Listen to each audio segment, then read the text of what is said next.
Welcome to Menon Thoughts, where technology, life, and growth comes together with purpose. I'm Govind Menon, here to walk with you through the challenges of your career and times of healing. Today's video, this is a continuation of the previous video where I had talked about what is Agile and how it works. So now, since you've probably understood what is Agile and how it works, this video I wanted to talk more about how to build a strong Agile team. This one is targeted for young managers who have become managers of an Agile team or are building a Agile team for their projects or product development. It is not just for the young managers. It can be informative for people who have been practicing Agile for some time.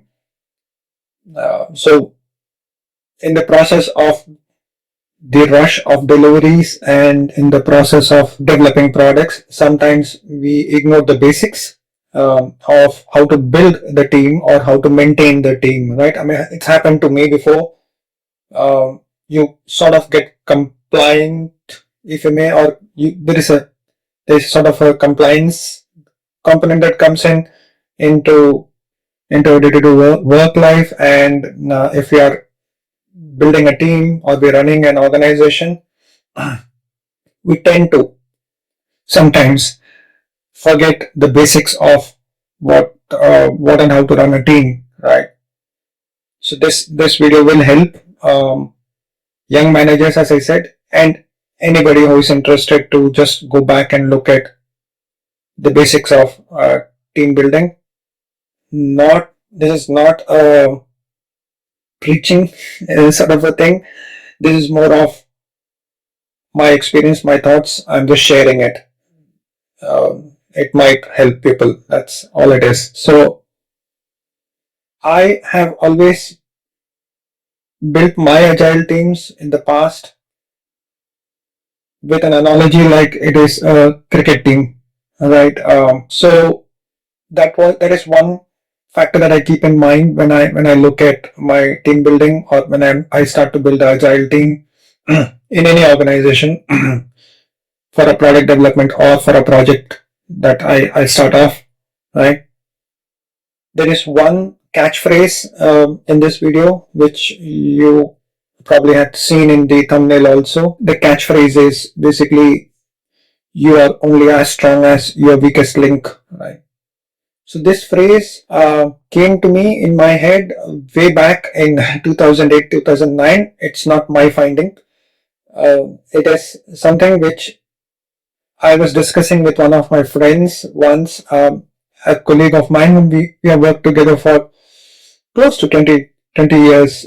We are very good friends too, right? He now runs his own organization. I'll not take the name of the organization now. Here, we were having our smoke break, if you may, a smoke and tea break, and we were just discussing.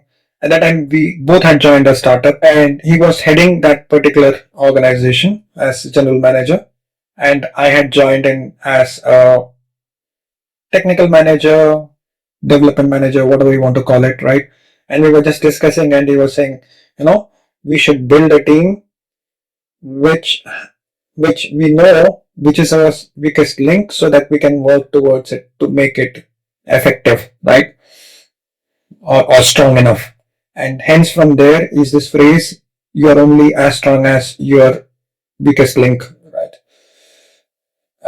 So let's explore how to build a winning team, just not with skills, but a bit of a strategy. That is what this video is all about.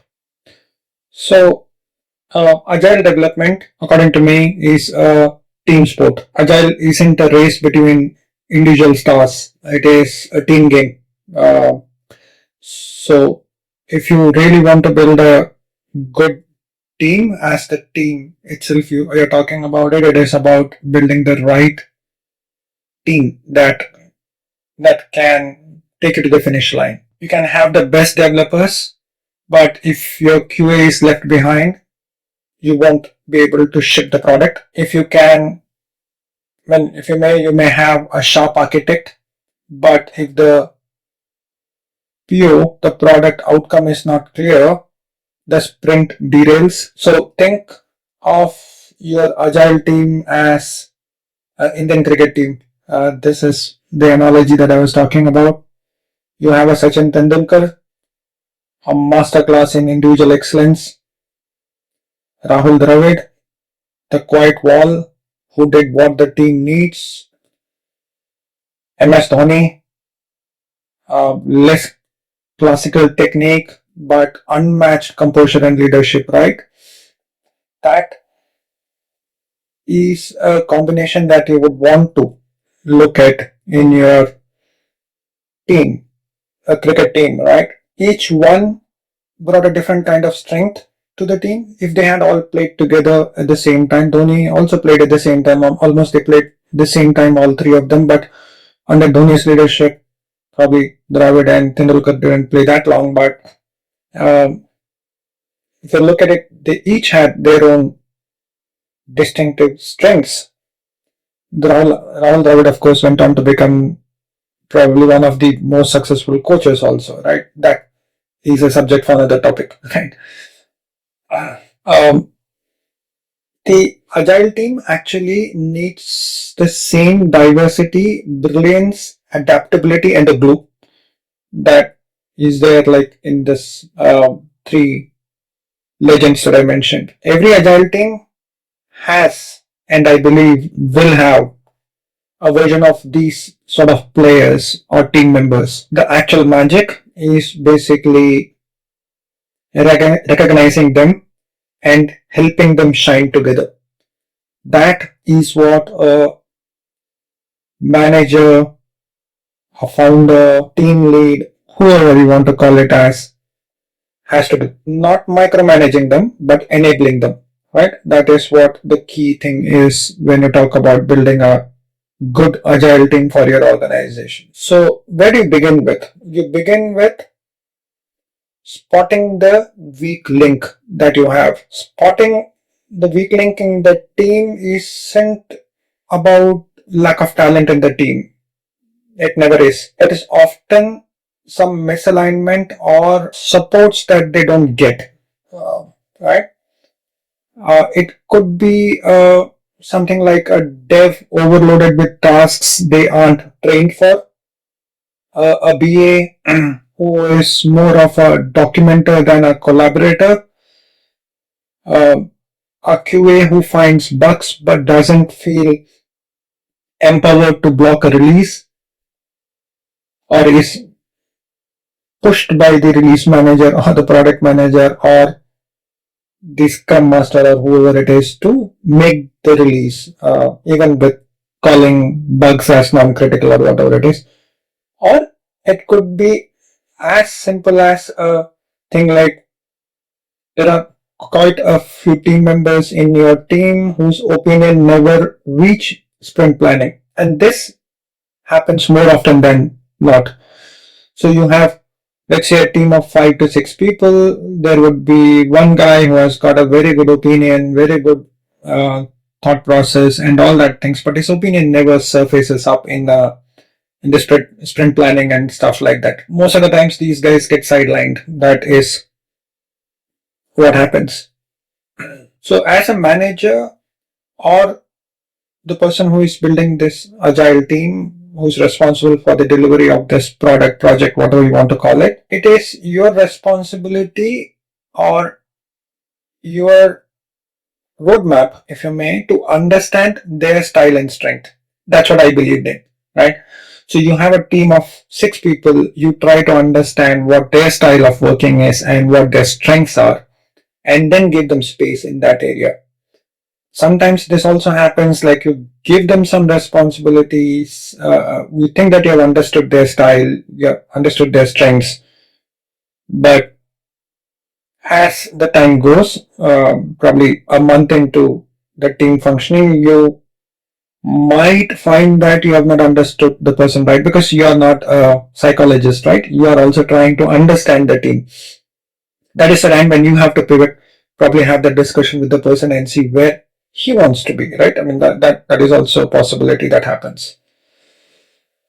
So how do you identify your Sachin, Dravid, and Dhoni? In other words, your individual excellence person, your team's backbone, your leadership guy within the team. Because you always need one more layer of leadership, right? You have to find these three people in your team. So to find the person who is your individual excellence or your Sachin, look for the person who volunteers for hardest tasks, the complicated ones.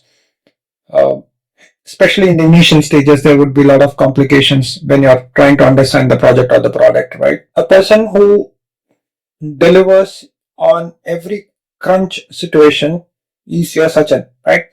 So it normally happens, you have a 2 week sprint, there will be some people who are lagging behind, and there is one guy who has finished his task and he's ready to deliver. Whatever complication it is, he will deliver it. He will deliver that on time, right? That is your individual performer or your Sachin, right? Works best. These guys normally work best when you give them space and a challenge. So after a sprint is planned, if you keep nagging him on a daily basis, he will not give you an output. Another example is if you say that, hey, you have to also mentor youngsters in the team, interns and all, his performance will fail, right? He would not have focus.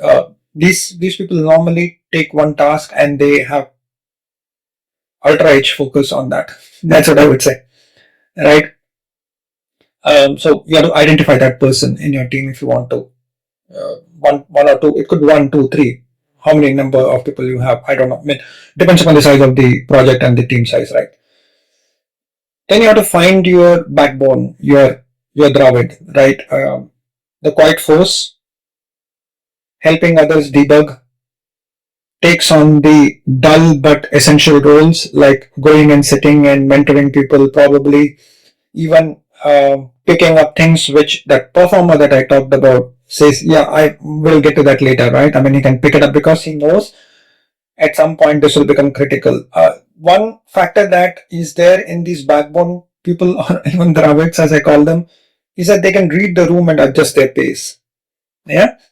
So let's say the sprint is going fine, he would go slow. Sprint is going fine, he will not slow in his own pace. He would be like, okay, I'll give a solid build and stuff like that. But they are also able to accelerate very fast if required.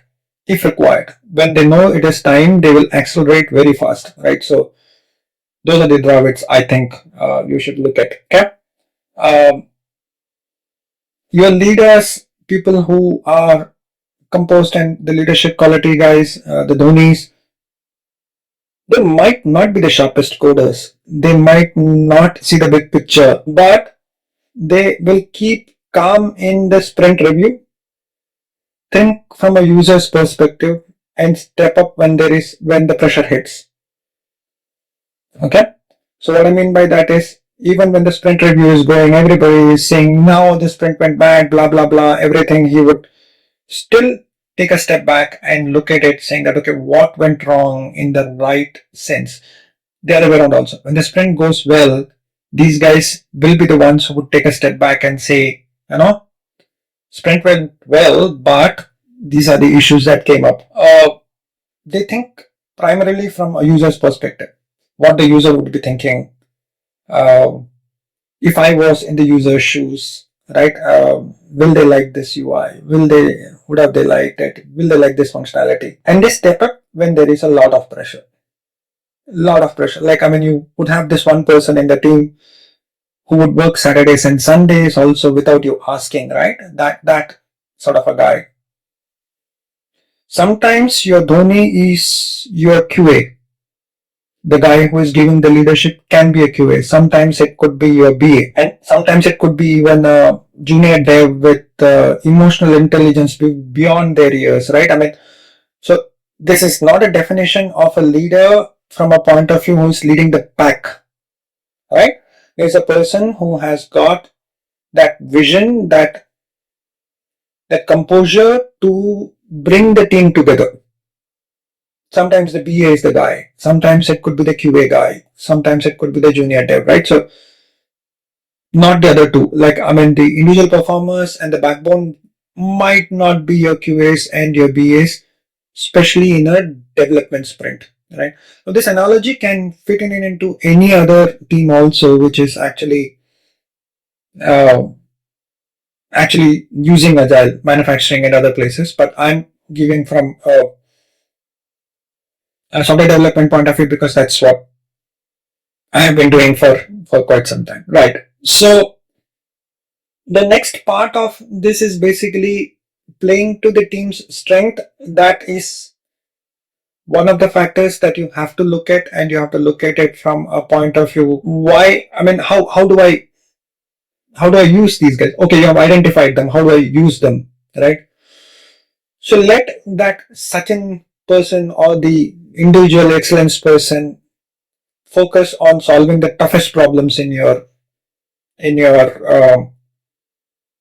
product development cycle or a project development cycle. Ask your Dravid to be the pair programmer or a mentor for junior developers or others in the team who are lagging behind. He might be the one who can pull them up, right? Let your Dhonis be the guys who are running the demos. They may surprise you with the insight and the calm built with trust, not just tasks, right?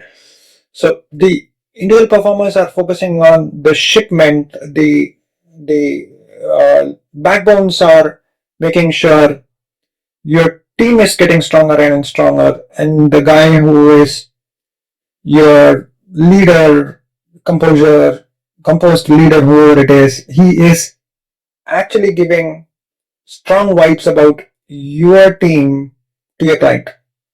That's the metaphor, if you may, right? So you have to build these teams not with tasks. You have to build it with trust. That's how it works in Agile. At least that is what I have seen. Because velocity doesn't come from the top performers. This is what I believe, right? I mean, it is not the Sachins or your individual excellence guys who will give you the velocity for the team.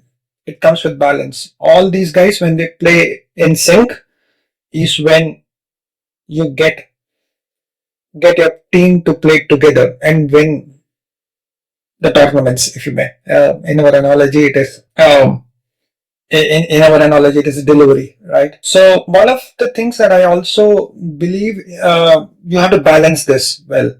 So if your team has got a lot of Sachins, they will never pass the ball from a football analogy, right? I mean, they will all be like, I have to go and I have to score, right? So if you have got a 10-member team and all 10 are your high performers, they will just keep running towards a target, but they will not be communicating with each other. So one guy drops away, your entire team's structure might go for a toss.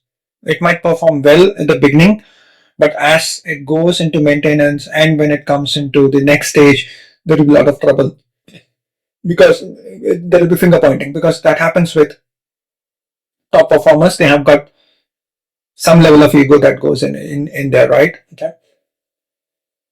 If you have all Dravids, that also will not work because they will never take risks. They will be like, we'll deliver what we want to deliver. It might deliver well. I'm not saying it will not, but your team might not get into a stage where it is becoming a COE, Center of Excellence. And if you have got all of them like Dhoni's, they will all wait for someone else to take the decision, right? Because they all know the others are Dhoni's, right? So actually, if you have one Dhoni, one Dravid, individual performer in your team, and then you have got rest a lot of developers, that's a gold, right? Depending upon the size ratio. So I would say 10% of your team, if you want to break it down to an analogy, 10% of your team should be your Sachins, 10% of your team should be Dravids, 10% of your team should be Dhonis. The rest 70 can be following them. And then you can groom the remaining 70 into becoming the next Sachins, Dhonis, and Dravids. In the retrospectives, go beyond what went wrong when you're building these teams. Always ask who was the silent glue in the last sprint, who helped others behind the scene, who stepped up in chaos. As an agile manager, if you get these three things, you will get your Sachin, Dravid, and Dhoni.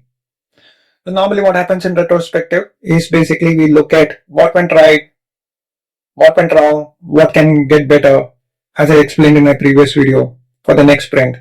But you, as a manager, if you want to identify these three folks that in your team, that 10 percenters that I'm talking about, look at who was silent glue in the last sprint, who went and helped others behind the scene, who stepped up in the chaos. You will understand your Sachin, Dravid, and Dhoni, right?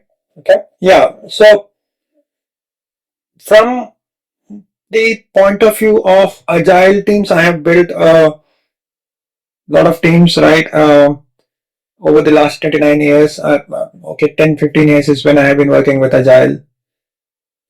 The best agile teams are not the ones not the ones with 10x coders or high performing coders. They are the ones where every member of the team feels valuable and feels that when he's leaving the team, he feels like I'm leaving a family, right? I'm leaving behind my best friends. That is a good agile team, according to me. Celebrate the unsung heroes who clean up the sprint board. You should do that in your agile process. The teammates who silently help others merge fixes, fix merge conflicts. You should probably celebrate them. The person who says we are behind, let's pull our socks up. Those are the leaders that you should be looking at. Agile works when the chain is tight, not when one end pulls towards the other end, right? I mean, it works when it's a complete chain. It runs fine with that. Yeah. So those were my 2 3 pointers for agile team building. As I said, I mean, I had built teams. I had made my mistakes. Times I have identified the wrong Dhoni, the wrong Dravid, the wrong Sachin, but my hit ratio has been 75 to 80%. Few times I mean, there was one project where I had taken one guy who was probably not in this 30, not in this 30, right?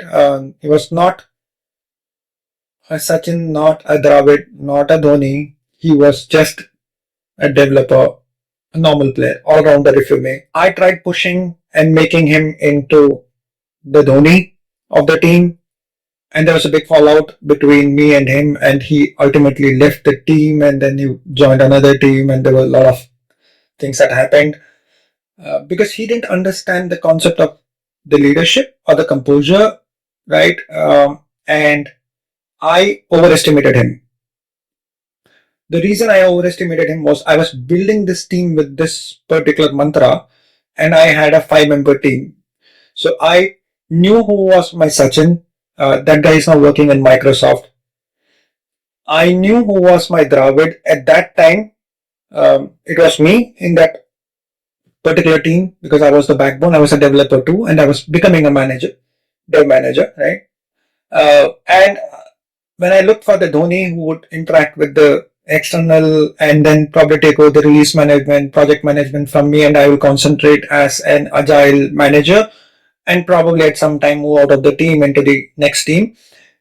That guy had a lot of pressure, which was my bad, right? I mean, I put him into that situation, which sort of destroyed his career in that team for almost 6 months, and then he had to rebuild, which I feel sorry about, obviously, right?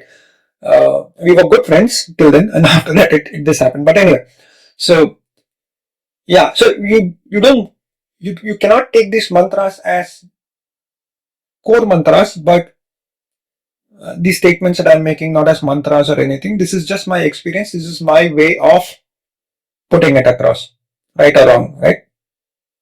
Okay, yeah, that's all I had in this video. If you think this particular video had any value, share it with your team, share it with your manager if you want to, share it with an aspiring developer who's going to become a manager. Yeah, share it around if you want to, right? I mean, that is what I would say. Share it, definitely share it, right? And don't forget to subscribe. The channel is growing. Still a long way from becoming a big channel, but it's growing. The next topic I have put up for upskilling and all, but there will be a third part to this agile: how to become a good agile team member. This was how to build. So first one was what is agile. Second one is how to build agile team. The third one would be how to become a good team member in Agile. This is Menon Thoughts signing off. Until we connect again, keep learning, keep caring.